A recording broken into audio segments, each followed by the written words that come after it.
this is your ice cream alchemist, Uncle Ted, at Ice Cream Every Day with coffee ice cream. Okay, so here's how we begin. 3/4 of a cup of sugar and 3.1 ounces of non-fat dry milk. I'm using 6 tablespoons of instant espresso. Cold mutes flavors and I need it extra strong.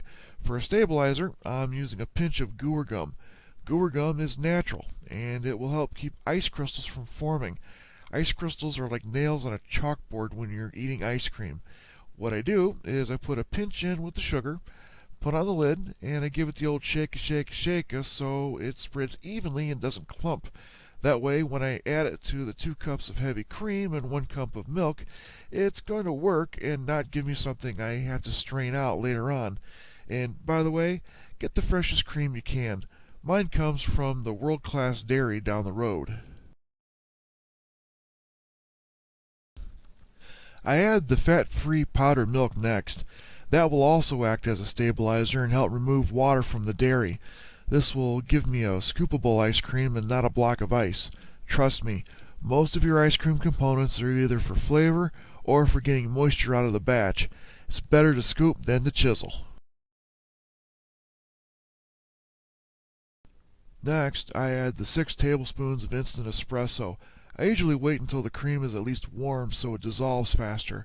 By the way, you'll note that I'm using a cheap old pan. I was given this pan years ago by some old lady at a garage sale. It's paper thin, but at least it's not covered in that horrible nonstick coating that always flakes off after 2 years of usage. You don't need fancy equipment to make great ice cream. All you really need is good ingredients. The last thing I add is half a tablespoon of powdered vanilla. I prefer powdered vanilla over the liquid because, once again, it helps reduce moisture, and since I'm not using a ton of sugar in this, every little bit of help I can get counts. We'll continue to cook this until we reduce the volume by about 15%, which takes about 20 minutes at medium-low heat. Look at that beautiful, rich, dark color. It's ready for the fridge.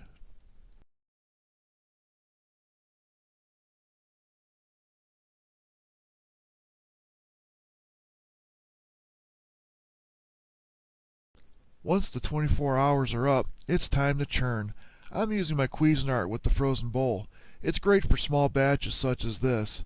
This one was a gift from a friend who never makes ice cream but knew I did. I really love this. One of the tricks is to make sure your base is as cold as possible before putting it in the churn.